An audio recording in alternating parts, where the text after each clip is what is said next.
عجبكم مناظركم انتوا الجوز كده؟ شفتوا وصلتوني لايه؟ شفتوا خليتوني اعمل فيكوا ايه؟ انا عايز افهم. ايه ده؟ ايه ده؟ ده مش شوز، ده بقى طلق. ايه ده؟ ايه الجبروت اللي انتوا فيه ده؟ وايه ده؟ دي عملتوها ازاي يا اولاد اللعيبه؟ انا عايز افهم بس عملتوها ازاي؟ وده قعدتوا تخربشوه وتقطعوا فيه لغايه لما خلاص ما بقاش ينفع. اعمل فيكوا ايه؟ اعمل فيكوا ايه تاني؟ بصوا بقى، شايفين الشوزات اللي انتوا بوظتوها دي؟ مش هتعدي بالساهل. ومن النهارده في معامله تانيه. مفيش دراي فود، مفيش اكل معلب، مفيش تونه. الرفاهيه بقى بتاعت زمان دي خلاص ضح انتهى.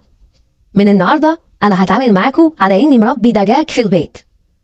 عيش ناشف هنسقساه في شويه ميه وتاكلوا خضره. فرختين وعندي في البيت، ولو ان انا لو مربي فرختين كان افيد لي، كنت هيطلعوا لي بيض. هجوع هاكلهم اقعد عليهم شويه شوربه. انا بكلم نفسي صح؟ بصي في السقف، بصي يا اخت لوكا، وانت يا اخت روزا، وانا فارق معاك. تفكري المكان، تفكري المكان، ما انا ماليش اي لازمه. انتوا مش عندنا اعتبار. انا ما اعرفش هتعملوا فيا ايه تاني. في ايه تاني هتبوظوه في حياتي؟ اجي عليكم ولا حاسبن عليكم ولا اعمل فيكم ايه؟ في البلكونه ساعه مغربيه وقاعده راسي راضي عليكم يا ظلمه. انما انتوا مالكمش اي 30 لازمه في الحياه. انتوا بس وجودكم في حياتي ان انتوا تبوظوها لي. اخرجوا من حياتي.